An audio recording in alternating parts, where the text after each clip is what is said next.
Very good morning to all of you. आज की class में हम सबसे इंपॉर्टेंट टॉपिक क्वेश्चन मेकिंग सीखने जा रहे हैं, जो सबसे इंपॉर्टेंट है आपके लाइफ में, क्योंकि जितना इंपॉर्टेंट आंसर देना है उतना ही इंपॉर्टेंट क्वेश्चन पूछना भी है। तो फ्रेंच में हम क्वेश्चन कैसे पूछते हैं, बिल्कुल जीरो लेवल से आज मैं आपको पहले समझाऊंगा, फिर उसका रिवीजन कराऊंगा। ठीक है, एक बार आप लोगों ने नोट्स बना ही रखा है, फिर भी आप लोग नोट्स अपने अपने निकाल के सामने रख लो। नहीं भी बना रखे हो तो इस वाले वीडियो में देखो, क्योंकि ये वाले वीडियो में मैं दोनों ही चीज़ करा रहा हूँ। कल जैसे मैंने रिवीजन कराया था, लेकिन आज वाले क्लास में मैं पहले आपको रूल बताऊंगा, क्योंकि ये क्वेश्चन मेकिंग रूल जो है वो एक बार में नहीं, एक दो बार जब तक नहीं करोगे तब तक क्लियर नहीं होगा। तो इसको हम लोग एक बार देखते हैं, जीरो से लेके अपग्रेड वर्जन तक कैसे क्वेश्चन बना सकते हैं, जिसमें सिंपल क्वेश्चन, रीजनेबल क्वेश्चन, सारे को आज हम लोग A to Z डिकोड करेंगे। तो ध्यान से बैठे रहो और देखते रहो आप लोग। ठीक है, देखो सबसे पहले ला क्वेश्चन। फ्रेंच में क्वेश्चन बनाते कैसे हैं, क्योंकि टैफ एग्जाम में क्वेश्चन बनाना मतलब कि क्वेश्चन पूछना वो सबसे इंपॉर्टेंट होता है। क्योंकि जितना इंपॉर्टेंट, जैसे आप इंटरव्यू में बैठोगे तो कुछ क्वेश्चंस आपको ही पूछने होते हैं, और कुछ क्वेश्चंस जनरली पूछो छोड़ो, मार्केट में जब आप हो तो आप क्वेश्चन तो पूछना ही पड़ेगा ना। तो क्वेश्चन कैसे बनाओगे, कैसे फॉर्म करोगे उसको, किस टाइप का क्वेश्चन होता है, किस टाइप के उसके आंसर देना है, आज सब कुछ इसी क्लास में समझेंगे। तो सबसे पहले हम देखते हैं तो हमें ये पता चलता है कि क्वेश्चन बनाने का जो तरीका है ना, वो बिल्कुल हम इसको 3 पार्ट में लगा देते हैं। ठीक है, मैं रखता हूं इसको A पार्ट, बी पार्ट और सी पार्ट। इसी में सारे क्वेश्चन को मैं लेके आऊंगा। ठीक है, और आप लोग ध्यान से देखना कि ए बी सी क्या है। ए बी सी के फॉर्मूला से यदि आप क्वेश्चन बनाना चाहते हो, मतलब फॉर्मेशन करना चाहते हो, तो आपके लिए बहुत आसान हो जाता है। पता है कैसे? इस कैटेगरी में हम उसको रखेंगे जिसकी आंसर वी, सी या नॉन्ग। मतलब क्या होता है? वी मतलब होता है यस, सी मतलब ऑफ कोर्स, और नॉन्ग मतलब नॉट।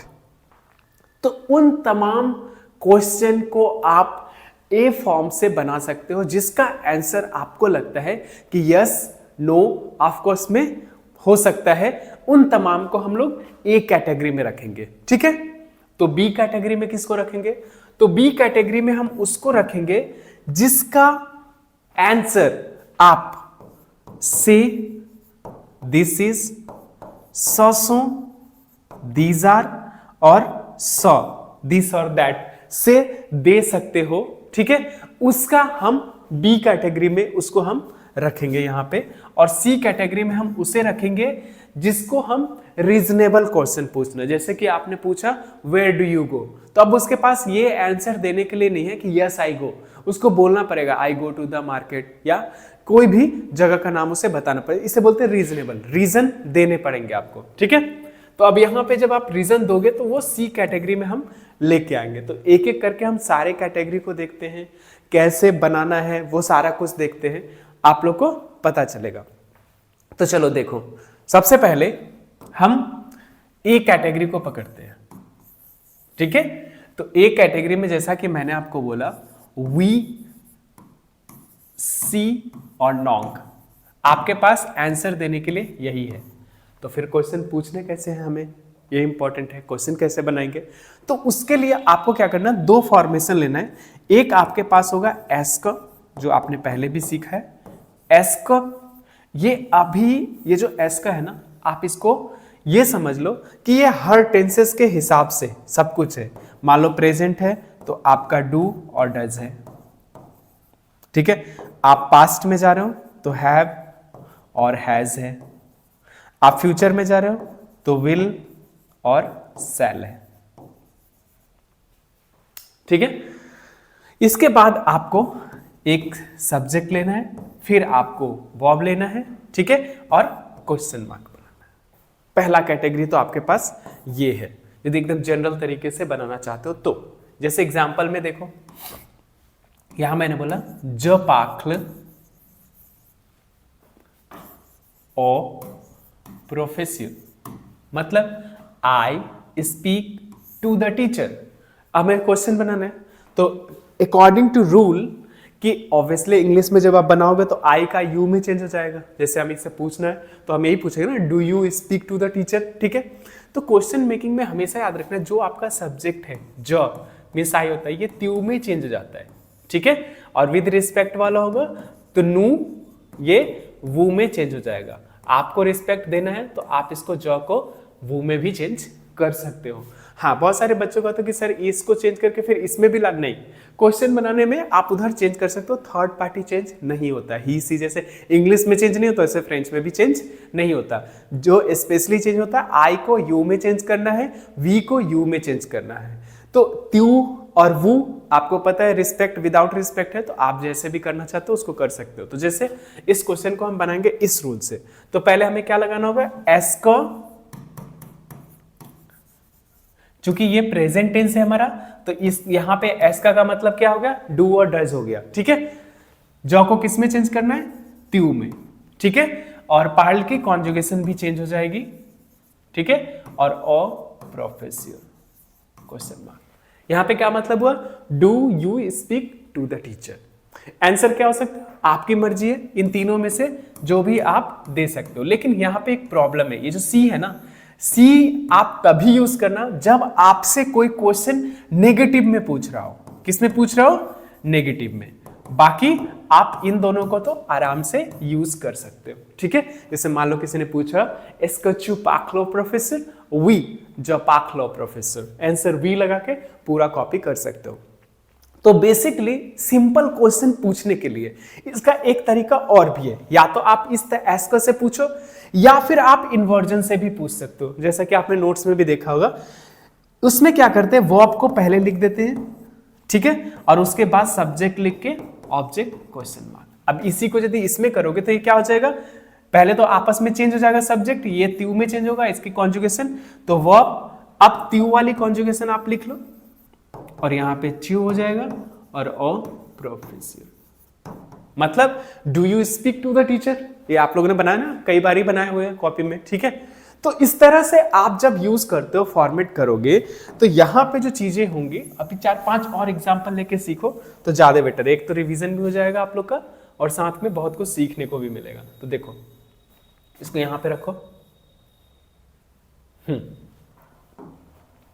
अब यहां पे देखें हम यदि, तो यहां पे जैसे मैंने एग्जांपल लिया, एल रोगाख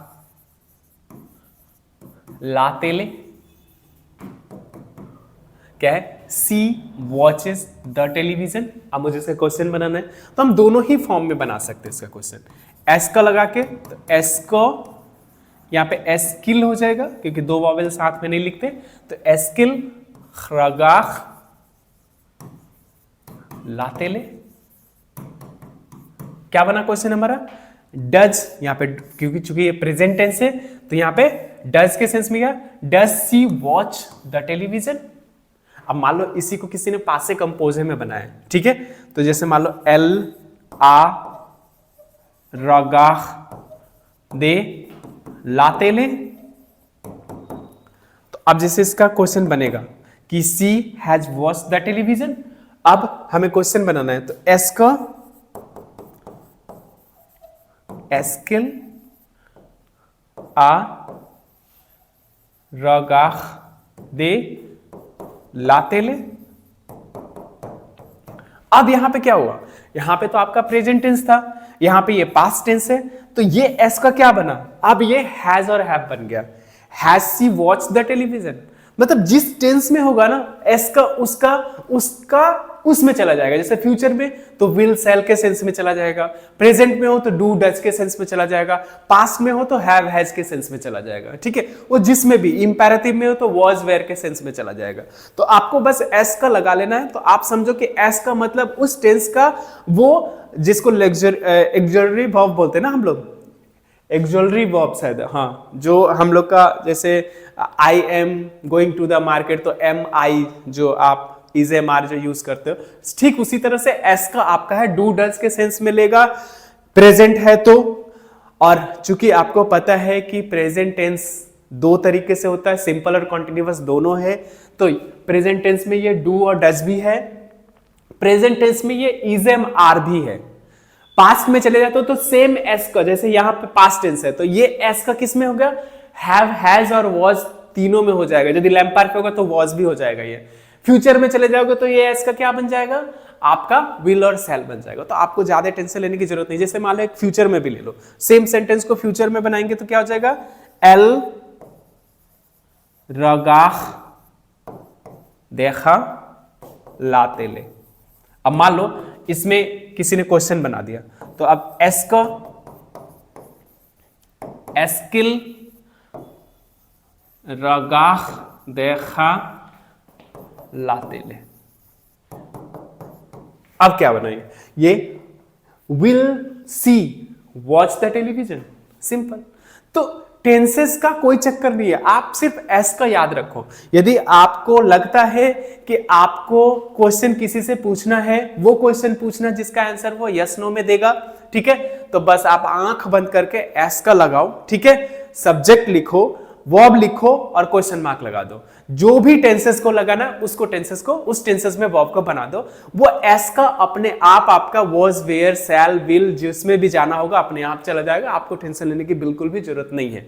दूसरा इंपॉर्टेंट चीज कि एक तो एस का हो गया, या फिर आपको लगता है नहीं मुझे एस का के साथ बहुत लंबा क्वेश्चन होता है, ठीक है, हम शॉर्ट में पूछेंगे किसी से, तो बस कुछ नहीं करना, फिर आप तो वर्ब पहले लिखो, फिर सब्जेक्ट लिख दो और फिर ऑब्जेक्ट क्वेश्चन मार्क, सिंपल। ये अपने आप ये भी ऐसे कर दोगे जिसमें भी, उसमें भी वो अपने आप वॉज, विल, शैल, विल सब कुछ हो जाएगा ए टू जेड, ठीक है। तो ज्यादा टेंशन लेने की जरूरत बिल्कुल भी नहीं है। हाँ, एक चीज का ध्यान रखना कि चाहे आप किसी में भी कर रहे हो, सब्जेक्ट चेंज होगा, जो आपका त्यू में चेंज होगा, ठीक है, रिस्पेक्ट देना चाहते हो तो वो में चेंज कर देना, और नू जो है आपका वो वो में चेंज होगा, ठीक है, और बाकी चेंज नहीं होगा। हाँ, एक चीज ध्यान रखना, जैसे पॉजेसिव आपने सीखा है ना, मोमा में तोता, तो वो मोमा में तोताते या वोत्र वोत्र में चेंज हो जाएगा। जैसे कि इंग्लिश में होता है माई योर में चेंज हो जाएगा, ठीक है, तो उस तरह से इसमें भी चेंज हो जाता है। क्वेश्चन बनाते समय ये थोड़ा सा बारीकी चीज को आपको ध्यान में रखना है। तो अभी जो आपने सीखा, आपने वो सीखा कि हमें सिंपल क्वेश्चन कैसे बनाना है। तो आपको पता चला कि हमें सिंपल क्वेश्चन आराम से बनाना है, एस का या इन्वर्जन करके। इन्वर्जन करना मतलब वर्ब को पहले लेके आना, सब्जेक्ट को बाद में लिखना, उसके बाद ऑब्जेक्ट, या फिर एस का लगा के पूरा हमें सब्जेक्ट वर्ब को चेंज करके बना देना है। और उसका आंसर क्या होगा, हाँ, एक चीज जो सी के साथ में है, जो यहां पे मैं समझाना चाहता हूं कि सर आपने बोला कि सी हम तभी यूज कर सकते हैं रिप्लाई में जब हमें क्वेश्चन कोई नेगेटिव में पूछे और मेरा आंसर पॉजिटिव में हो, ठीक है। कैसे, जैसे किसी ने पूछा आपसे इसको च्यू नेम पा लॉ काफे। अब मान लो ये किसी ने क्वेश्चन आपसे पूछ लिया, ठीक है, तो चूंकि अपने पास रिप्लाई करने के लिए हमने बोला था आपके पास है वी मिस होता है यस, और इसके बाद आप सब्जेक्ट, वर्ब और ऑब्जेक्ट सीधा करके आप उसे रिप्लाई कर देते हो। दूसरा आपके पास नॉन्ग होता है नो, फिर आपका सब्जेक्ट होगा, फिर नो होगा, फिर वर्ब होगा, फिर पा होगा, और उसके बाद ऑब्जेक्ट आप रिप्लाई कर देते हो। सी के साथ क्या करते हैं, सी लगाते हैं, फिर सब्जेक्ट होता है, वर्ब होता है और ऑब्जेक्ट होता है। तो 3 रिप्लाई आपके पास है, first reply, second reply, third reply. तो ये जो थर्ड वाला रिप्लाई है कब करेंगे, वो तब करेंगे जब आपसे कोई क्वेश्चन नेगेटिव में पूछ रहा हो। जैसे उसने बोला आपको कॉफी पसंद नहीं, नहीं नहीं मुझे पसंद है, तो नहीं नहीं ऑफ कोर्स वही सी है। तो जब यहां पे पूछा किसी ने एस्का च्यूनेम्पा ला काफे, तो आपको आंसर देना सी जैम लॉ काफे। Okay, of course I like the coffee. तो यहां तक आप लोगों को चीजें समझ में आए कि सिंपल क्वेश्चन हम कैसे करते हैं। ए पार्ट पूरा क्लियर हो गया। अब हम चलते हैं बी पार्ट में। बी पार्ट में जैसा कि हमने आपको बताया था कि बी पार्ट में कुछ लिमिटेड रिसोर्सेस है, ठीक है, कि मैंने बोला कि बी पार्ट में जो भी आंसर आप 100, इसमें 60% ही काउंटेबल है, इसमें से इसमें 100% और 100 इसमें भी आप 100% ही ले सकते हो। तो इन सब से जो रिप्लाई होता है बेसिकली, इसमें मैंने 60% इसीलिए रखा बिकॉज कि 40% उधर भी चला जाता है सी पार्ट में, ठीक है। इसको मैं समझाऊंगा आपको, पहले ये दोनों समझा लेता हूं अच्छे से। तो आपको आपका आंसर बेसिकली, चाहे आप इसको चाहो तो इसको रिमूव कर लो, इसको छोड़ दो, कंफ्यूजन हो, बी में बस यही दोनों रहने दो। हाँ, तो जो भी से और सौ से जिसका रिप्लाई आप दे सकते हो, उसमें हम क्या करेंगे, उसमें हम बी फॉर्म यूज करेंगे। और यहां पे आपके पास दो रेडीमेड डायलॉग्स है। दो रेडीमेड डायलॉग्स क्या है, तो दो रेडीमेड आपके पास डायलॉग ये है कि आपके पास दो रेडीमेड में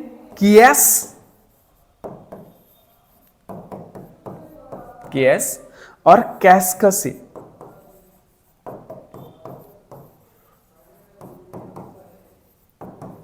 ठीक है, इसका मतलब क्या होता है, इसका मतलब होता है हु इज दिस, सिंगुलर और प्लूरल दोनों में यूज कर सकते हो। और इसका मतलब होगा what is this, what is this, singular और प्लूरल। सिंगुलर में व्हाट इज दिस रहेगा, प्लूरल में व्हाट आर दिस हो जाएगा। उसी तरह से who is this, who are this, plural में चला जाएगा ये, लेकिन प्लूरल में तो सिंपल ही हु इज दिस के सेंस में यूज करते हैं अधिकतर। ठीक है, तो यहां पे जब आप देखोगे, इसका एग्जांपल लो तो ज्यादा बेटर समझ में आएगा आपको। अब जैसे यहां पे किसी ने लिखा सो दे जामी, दीज आर सम फ्रेंड्स। ठीक है, या दीज आर मेजामी भी लिख सकते हो, माई फ्रेंड, दीज आर, ठीक है, योर फ्रेंड्स, कुछ भी है, जो भी आपका क्वेश्चन है, जो सौ से स्टार्ट है या सी से। अब हम इसमें क्या करना है, हमें सिर्फ देखना है, यदि पर्सन है तो हमें कीएस यूज करना है, थिंग्स और एनिमल होगा तो हमें कैसकस से यूज करना है। ठीक है, तो यहां पे हम इसका क्वेश्चन कैसे पूछेंगे, की ए से हु इज दिस। मान लो कोई आया आपके फ्रेंड के साथ में, तो हु इज दिस, तो वो बताएगा दिस इज माय फ्रेंड या दिस इज माय, जो भी है उसका नाम, दिस इज रोहन। ठीक है, तो ऐसे करके आप जब आंसर को ऐसे भी दे सकते हो, से यून ताबल, मान लो ये लिखा, तो दिस इज अ टेबल, ये लिखा हुआ है। ओके, तो आपने देखा कि टेबल तो नॉन लिविंग थिंग्स है, मतलब कि क्या है, ऑब्जेक्ट है, ऑब्जेक्ट या फिर एनिमल। तो ऑब्जेक्ट और एनिमल के लिए कैसकस से यूज करते हैं, तो यहां पे क्या हो जाएगा, कैसकस से।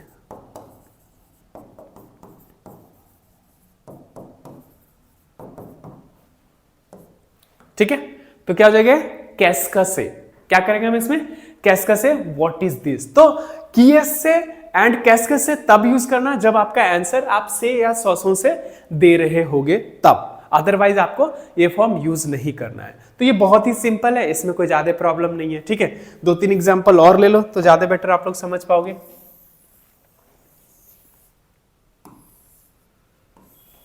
लो, 1-2 आप भी बना के देखो। सौ देजों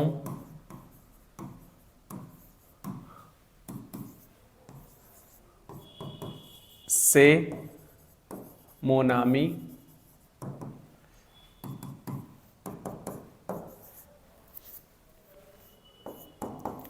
से मोलिव्र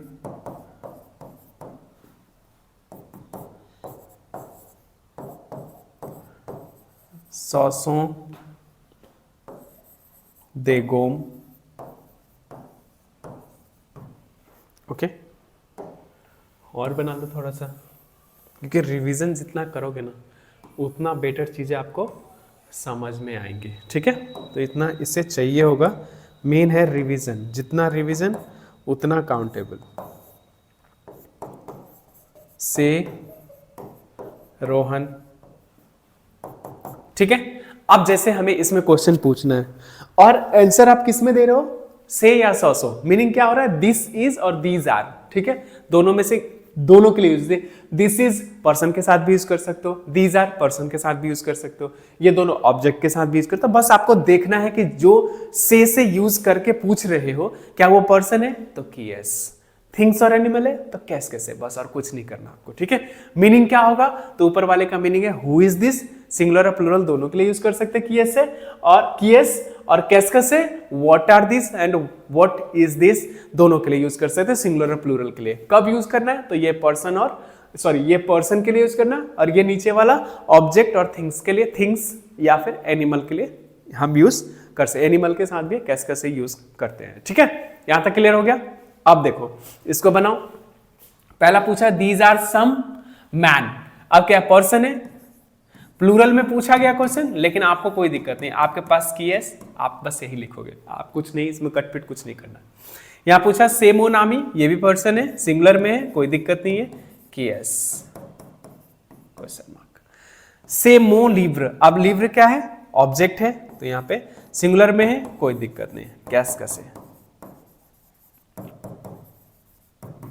ठीक है, यहां पे भी है गोम, इरेजर प्लूरल में है बट ऑब्जेक्ट है, आपको बस कैसके से और किए से ही लिखना है।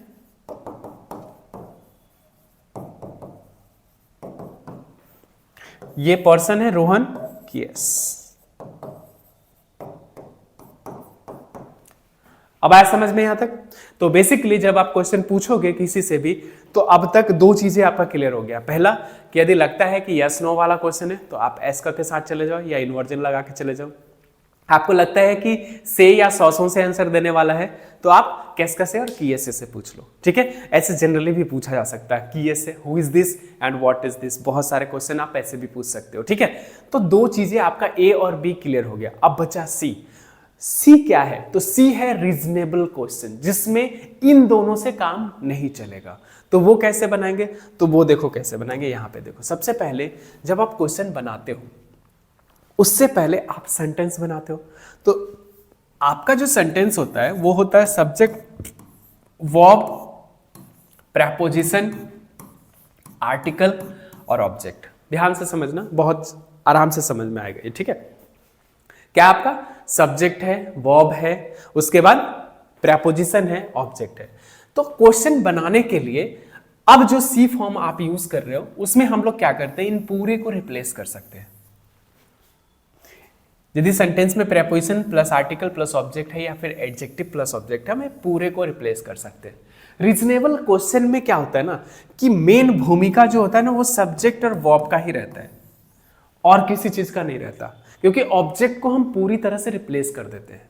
कभी कभी हम सब्जेक्ट को भी रिप्लेस कर देते हैं। ठीक है, तो यहां पे क्या होता है, जैसे आप क्वेश्चन पूछो, जैसे मैंने बोला, पहला मैंने एक एग्जांपल लो, तो देखो जैसे मैंने लगा जो वे आ ला इक्वल। ठीक है, फ्रेंच के लैंग्वेज में देखें तो ये सब्जेक्ट है, ये वर्ब है, ये आपका आर्टिकल कॉन्ट्रैक्टे है। ठीक है, और ये आपका ऑब्जेक्ट है। मैंने बोला कि रीजनेबल क्वेश्चन जितने भी होते हैं उसमें सब्जेक्ट और वर्ब बहुत इंपॉर्टेंट होते हैं, बाकी चीजें जो है उसी को रिप्लेस करना होता है। तो जैसे किसी ने बोला कि I go to the school, question क्या बनाओगे आप, वेयर डू यू गो? तो वेयर डू यू गो क्या चाहिए आपको? आपको सब्जेक्ट और वर्ब तो चाहिए ही चाहिए, साथ में वो रीजनेबल वर्ड चाहिए। ठीक है, अब उसको प्लेस कैसे करोगे? तो ध्यान से देखो, क्योंकि देखो टैब में आपको पूछने हैं, क्वेश्चन पूछने हैं, आंसर रिप्लाई करना है। तो क्वेश्चन जो पूछ रहा है उसके लिए भी इंपॉर्टेंट है आपको समझना कि वो क्या पूछ रहा है। आप भी किसी से क्वेश्चन पूछोगे तो आपको भी ये पता होना चाहिए कि मुझे किस टाइप का क्वेश्चन पूछना है, क्या रीजनेबल क्वेश्चन पूछना है, क्या हमें जनरल क्वेश्चन पूछना है, क्या हमें से सौ से क्वेश्चन पूछना है। तो पहले माइंड को सेट करना बहुत जरूरी है। ठीक है, तो माइंड को आपने सेट कर लिया कि मुझे रीजनेबल क्वेश्चन पूछना है। ठीक है, हमेशा याद रखो क्वेश्चन जो आप पूछ रहे हो वो कहीं ना कहीं आपके लेवल पे 95% तीन ही रूल में सिमट जा रहा है। पहला, जिसका answer yes no of course में जा रहा है। दूसरा, दिस इज या दीज आर के सेंस में जा रहा है। और तीसरा, रीजनेबल सेंस में जा रहा है। तो आप बैठे एज ए ऑनर, आपको इतना तो पता ही चलेगा कि मुझे क्वेश्चन पूछना किस में है। यदि आपको लगता है कि नहीं मुझे रीजनेबल क्वेश्चन पूछना है जिसका आंसर यस नो में नहीं हो सकता, इतना तो आप कॉमन सेंस लगा ही सकते हो, तो आपको तब जाके करना क्या पड़ेगा कि आपको सी फॉर्म में बनाना है, जो ये अभी बता रहे हैं उसमें बनाना है। ठीक है, यदि आपको लगता है कि सिंपल है यस नो में, तो एस का लगाओ, सब्जेक्ट लगाओ, वर्ब लगाओ, अगले से ऑब्जेक्ट के साथ पूछ लो आप। ठीक है, क्योंकि उसमें क्या होता है ना कि क्वेश्चन भी आप ही पूछ रहे हो तो आंसर भी आप ही दे रहे हो, तो इसलिए अगला बोल देता है यस नो। मैंने पूछा डू यू लाइक कॉफी, तो मैंने एक तरह से आंसर भी पूछ ही लिया है, उसको बस हामी भरना है यस या नो में। ठीक है, बट मैं यदि पूछ लूं व्हाट डू यू लाइक, तो हमें नहीं पता आंसर। अब मैं आंसर जानने की कोशिश कर रहा हूं उससे, तो उस टाइप के जब क्वेश्चन पूछते हो तो वो रीजनेबल क्वेश्चन हो जाता है जिसके बारे में आपको पता नहीं है। ठीक है, रही बात कि वो क्वेश्चन बनेगा कैसे, क्योंकि उसमें इंपॉर्टेंट है सब्जेक्ट और वर्ब। मतलब इस टाइप के क्वेश्चन पूछने के लिए आपको रीजनेबल वर्ड पता होना चाहिए, सब्जेक्ट पता होना चाहिए और वर्ब पता होना चाहिए, बाकी कुछ भी नहीं पता होना चाहिए। ठीक है, तो अब उसका फॉर्मेशन, जैसे उसने बोला I go to the school, अब ये टू द स्कूल है, हम टू द स्कूल को कैसे रिप्लेस कर सकते हैं। ठीक है, वो रीजनेबल वर्ड क्या हो सकते हैं, पहले उसको सीखते हैं, उसको बनाने का तरीका क्या है। तो यहां पे ध्यान रखो, वो सारे रीजनेबल वर्ड को ना हम लोग WH फैमिली बोलते हैं, इंट्रोगेटिव वर्ड, उसको बोलते हैं adverb interrogative. Adverb interrogative word होता है, वो होता है जो रीजनेबल क्वेश्चन को पूछने में लगाते हैं। क्या बोलते हैं उसे, एडवर्ब इंट्रोगेटिव। तो पहले आपको एडवर्ब इंट्रोगेटिव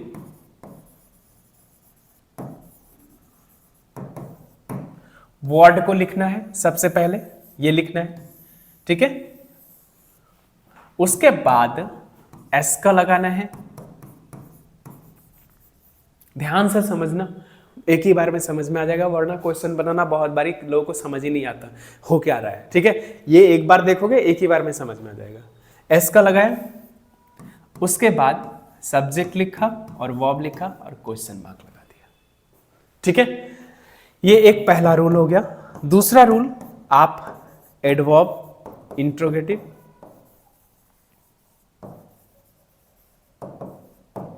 ये लगाया पहले। ठीक है, और उसके बाद वर्ब लिखा और उसके बाद सब्जेक्ट लिखा और क्वेश्चन मार्क लगा दिया। ये कौन सा फॉर्म हो गया, ये आपका हो गया सेकंड फॉर्म, जिसको आप बोलते हो एस का फॉर्म, और इसको बोलते हैं इन्वर्जन फॉर्म। ठीक है, ये दोनों फॉर्म में से कोई भी आप यूज कर सकते हैं, बट कुछ केसेस में आप क्या करोगे, जैसे मान लो आपका वर्ब एत्र है, आवर है, एत्र है, आवर है, कॉम्बिया द, यदि ये इंट्रोगेटिव, ये तीन चीजें में ना हमेशा थर्ड फॉर्म ही यूज करते हैं, ये ध्यान रखना।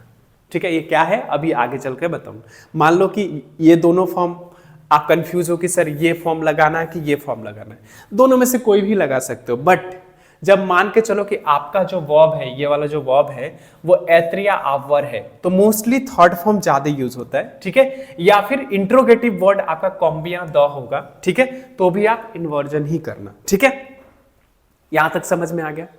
अब है कि सर इंट्रोगेटिव वर्ड कौन सा यूज करेंगे, कैसे यूज करेंगे, तो पहले हम कुछ एग्जाम्पल ले लेते, उसके बाद आपके मतलब का सारा एडवर्ब इंट्रोगेटिव में लिखवा दूंगा। ठीक है, तो देखो इसको हम साइड में ले लेते हैं और एक एक करके पहले हम रिवीजन करते हैं। ठीक है, उसके बाद मैं आपको पूरे इंट्रोगेटिव वर्ड लिख देता हूं। इसको यहां पे रख लो और एग्जाम्पल लो। जैसे मैंने एक क्वेश्चन दिया, ज मोंच,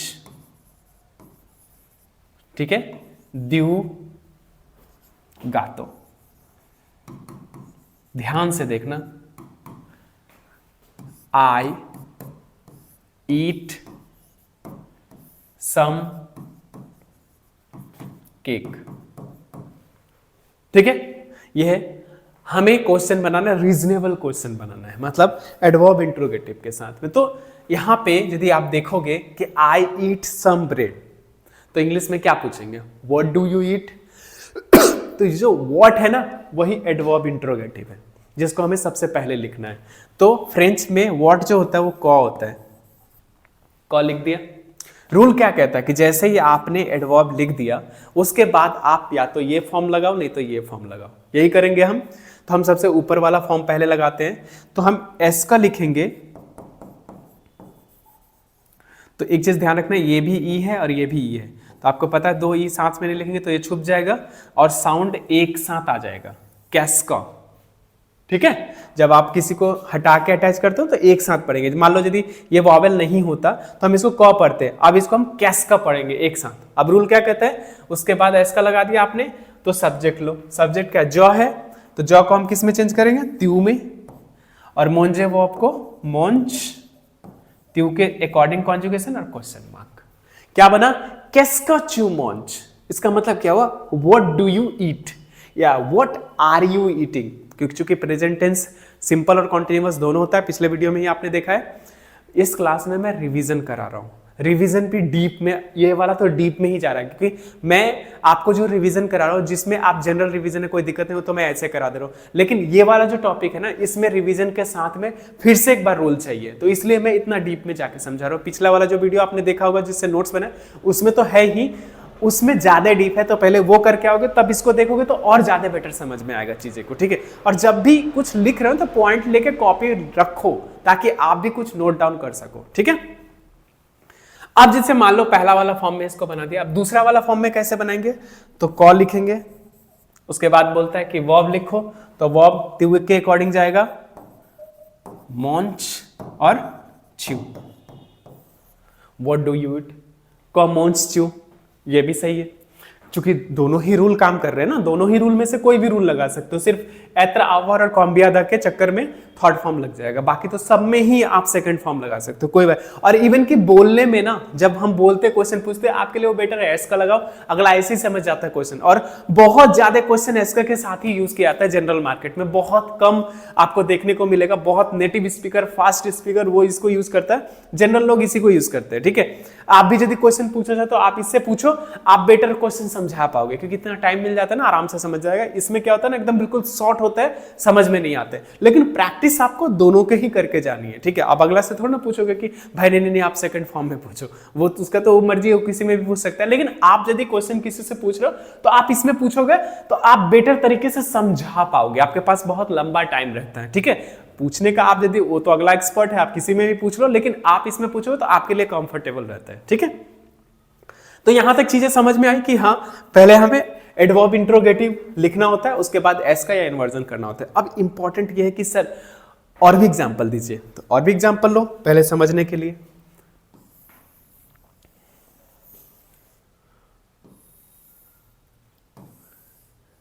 ये वीडियो आप लोग के पास अनलिस्टेड होके पहले जाएगा और फिर जनरल हो जाएगा। ठीक है, तो चीजें क्या है ना कि जब तक टाइम आप लोग हैं, किसी को कोई प्रॉब्लम है तो कमेंट बॉक्स में लिख देंगे, तो हम फिर बाद में उसके अकॉर्डिंग दूसरा वीडियो डाल देंगे। ठीक है, और एक बहुत ही इम्पॉर्टेंट जो मैं आप लोग को बताना चाहता हूँ कि उन बच्चे जो कि फ्रेंच करना चाहते हैं और थोड़ा सा कमज़ोर हैं, ठीक है, मतलब फाइनेंशियल प्रॉब्लम है उनको, ठीक है, तो उसके लिए हमने जो लास्ट वीडियो में भी आप लोग को बताया था, एक संस्था है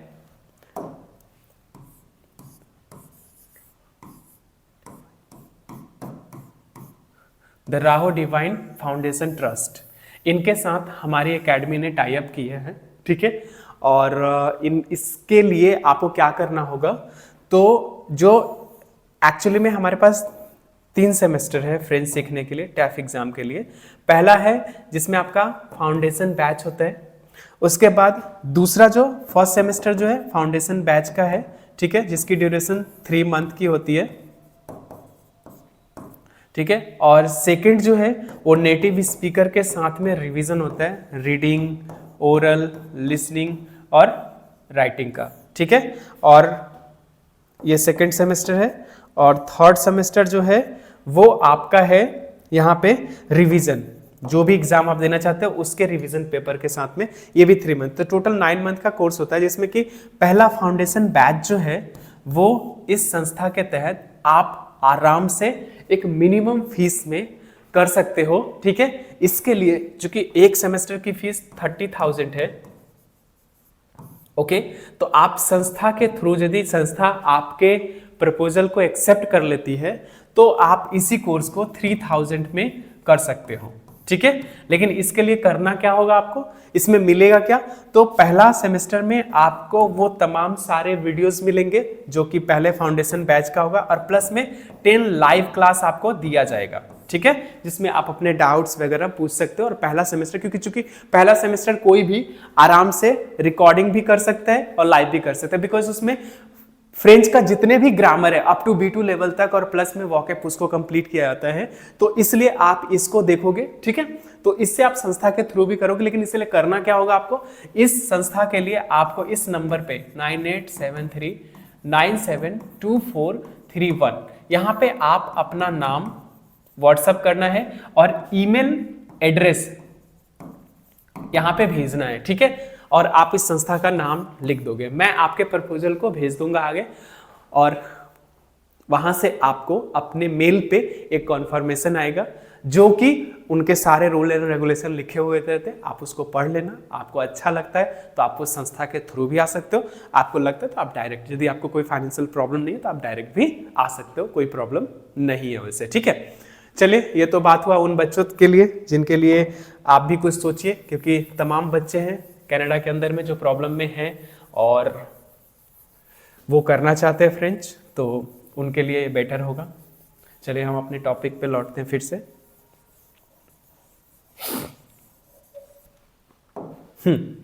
तो बेसिकली हमें अब सीखना पड़ेगा एडवर्ब इंट्रोगेटिव। तो एडवर्ब इंट्रोगेटिव क्या है, जैसे कि बहुत सारे एडवर्ब इंट्रोगेटिव है जो आपको काम देगा, जैसे कि ऊ मीन्स होता है वेयर, और हम लोग ना एग्जाम्पल लेके भी चलेंगे। तो वेयर हम कहाँ पे यूज कर सकते हैं, तो वेयर तो सारे प्लेस के लिए यूज हो सकता है। जैसे किसी ने बोला I go to the market, where do you go, ठीक है। I will go to the market, where will you go, ठीक है। टेंसेस तो किसी में भी चेंज होगा। तो मान लो इसका एक एग्जाम्पल लेते हैं, जैसे हमने लिखा जो वे आला एकोल, ठीक है। अब आला एकोल हमारा ऑब्जेक्ट है, हमने इसको कट किया, किससे जाएंगे हम, ऊ से। ऊ, अब हमारे पास दो ऑप्शन है, या तो हम इसके तहत जाएं या इसके तहत जाएं, किसी के साथ जा सकते हैं। बस केयर करते चलना है हमें कि एत्र अवर वर्ब और कॉम्बिया द नहीं होना चाहिए इंट्रोगेटिव में, वरना तो हम इसी को थर्ड फॉर्म को यूज कर सकते हैं या सेकंड फॉर्म को यूज कर सकते हैं, बट सेकंड फॉर्म स्किप करना है आपका। जब ये जो वर्ब यहाँ पे यूज कर रहे हो ना, ये वर्ब यदि एत्र है, एत्र की कॉन्जुगेशन है, या फिर अवर की कॉन्जुगेशन है, ठीक है, या फिर कॉम्बिया द है, तो हम इस वाले फॉर्म को थोड़ा सा अलग करेंगे, इसको यूज करेंगे। करने को हम इसको भी यूज कर सकते हैं, बट थोड़ा सा इग्नोर करके हम इसमें आ जाएंगे, बेटर रहेगा, ठीक है। तो हमने आलाइकोल को ऊ में चेंज किया, फिर हमने एस का लगाया, जौ को हमने त्यू में या वो अपनी मर्जी जिसके अकॉर्डिंग लगाना है उसके अकॉर्डिंग रिस्पेक्ट देना है तो वो लगाओ, नहीं तो त्यू लगाओ। अब यहां क्या बना, वेयर डू यू गो। तो बेसिकली हमें तो अब रीजनेबल क्वेश्चन पूछना है, सिंपल है। अब आपके दिमाग में क्या होगा कि हमें रीजनेबल क्वेश्चन पूछना है ना, तो हमारे लिए सिंपल है, हमें एडवर्ब इंट्रोगेटिव लेके आना है, एस का लगाना है, सब्जेक्ट लिखना, वर्ब, दैट्स इट, बात खत्म, ठीक है। यस नो और ऑफकोर्स से यदि किसी से आंसर होने वाला उस टाइप का क्वेश्चन पूछना है तो बस एस का लगाना है या फिर इन्वर्जन कर देना है। दिस इज और दीज आर से कोई क्वेश्चन आंसर होने वाला है, उसका क्वेश्चन पूछना है तो कीएस और कैस कैसे से जाना, सिंपल। तो अब हम लोग एडवर्ब इंट्रोगेटिव को वो सारा वर्ड लिख लेते हैं जो काम का है, ठीक है, जिसमें आप क्वेश्चन बना सकते हो। तो देखो ये वाले कॉपी में एक बार देख लो आप लोग, ऊ मींस वेयर, आप लोगों ने इसको लिखा भी होगा कॉपी में, एक बार देखो। वेयर से रिलेटेड जहां भी है आपको ऊ यूज करना है। कॉम मींस होता है वैन। एग्जैक्ट टाइम के लिए मत यूज करना इसको, जैसे किसी ने बोला I go to the market tomorrow, yesterday, इस टाइप का जो टाइम होगा उसके लिए आप को यूज करोगे, ठीक है। लेकिन एग्जैक्ट टाइम है तो हम लोग यूज करते हैं आ कैल एख, एट व्हाट टाइम, ठीक है, at what time.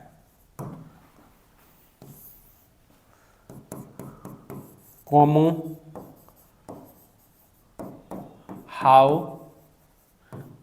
and what, pourquoi,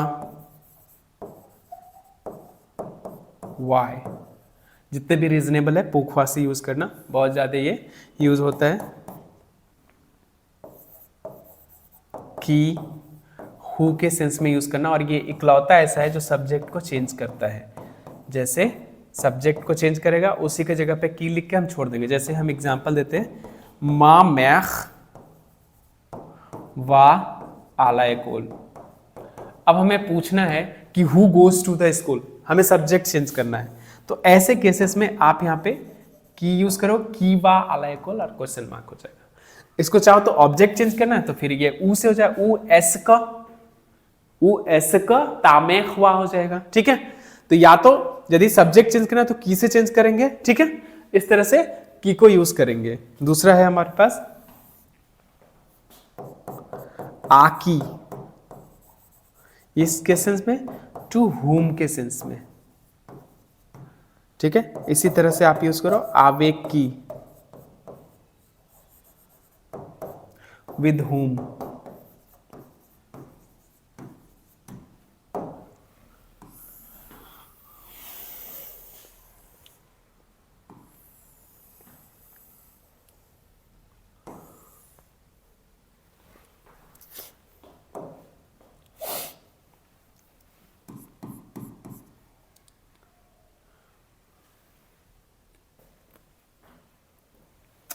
इसके बाद आप यूज करो कॉ, वॉट के सेंस में, देपुई, कौन,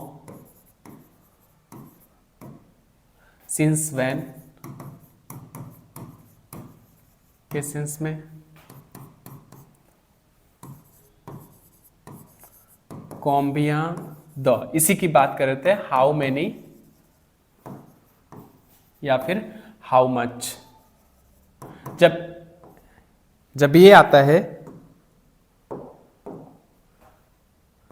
तो हम लोग इसके साथ, कॉम्बिया द के साथ में हम थर्ड फॉर्म ही यूज करते हैं। इसी की बात कर रहा था। जब आपका ऑब्जेक्ट, जैसे मान के चलो कि यहां पे लिखा है, एक एग्जांपल ले लो, इलिया द स्टीलो।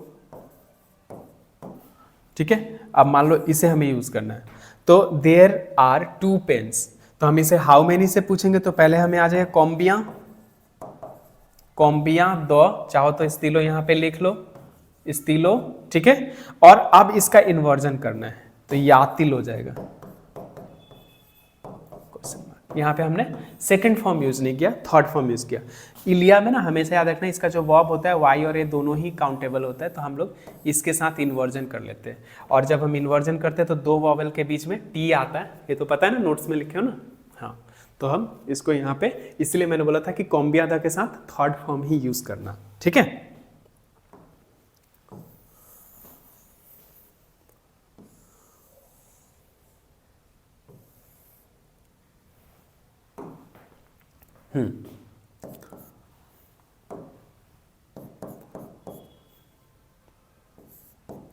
देकेल कुलेख,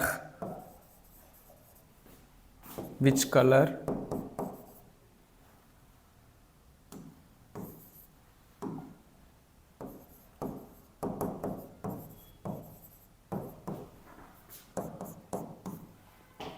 यहाँ पे कैल,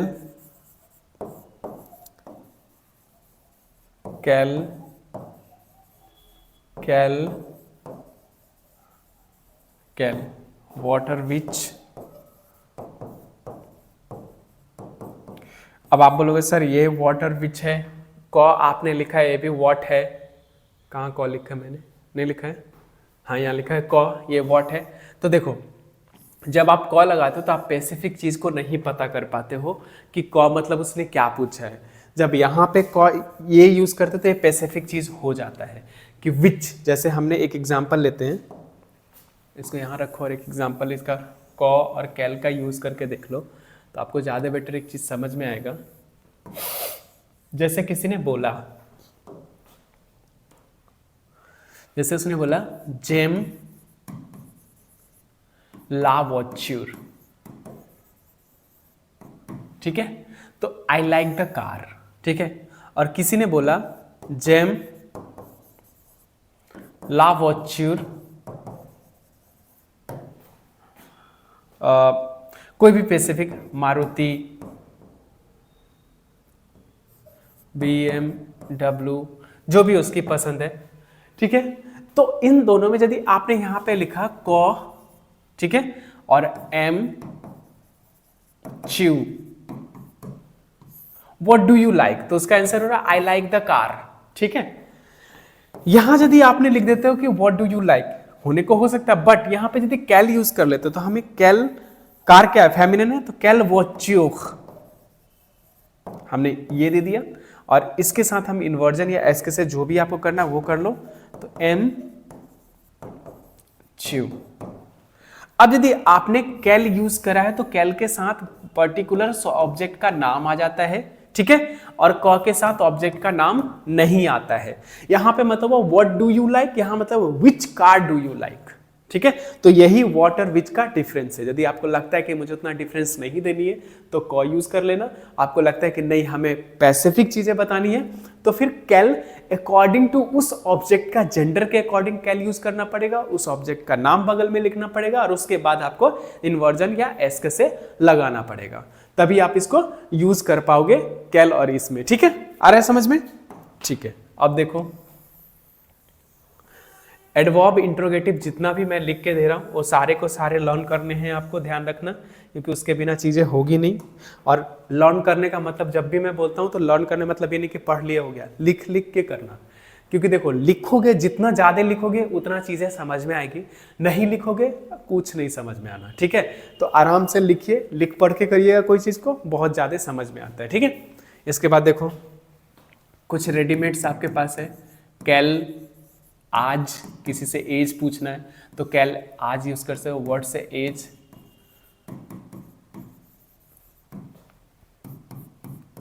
ठीक है। रेडीमेड कुछ डायलॉग्स, कैल टॉम, मैंने इसमें करके दिया, फेतिल, वर्ड से वेदर,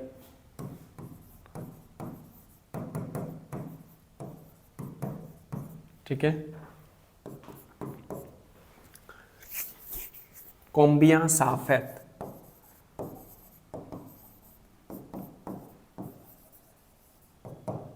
वर्ड से कॉस्ट, अब किसी से कॉस्ट पूछना है तो आप उसको यूज कर सकते हो, कोम्बिया साफेत।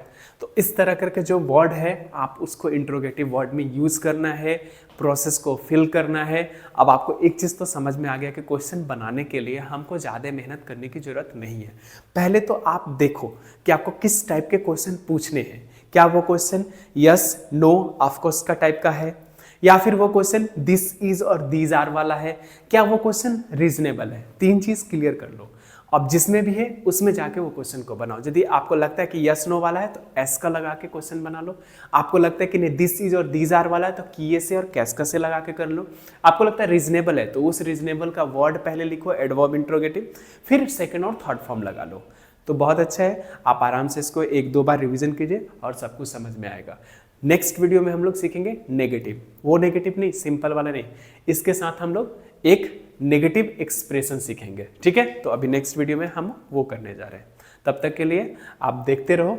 और हाँ, ये वीडियो अभी अनलिस्टेड होकर आपको मिलेगा, बाद में ये पब्लिक हो जाएगा, तो जब भी तमाम अदर व्यूअर यदि देख रहे हो उसको, आपको यदि कोई प्रॉब्लम है तो प्लीज़ कमेंट बॉक्स में लिख देना, ठीक है, ताकि मैं आपको इससे भी और ज़्यादा जो भी आपको प्रॉब्लम है उसको ध्यान में रखते हुए नेक्स्ट वीडियो बना के मैं आप लोग को दे दूँगा। Thank you so much.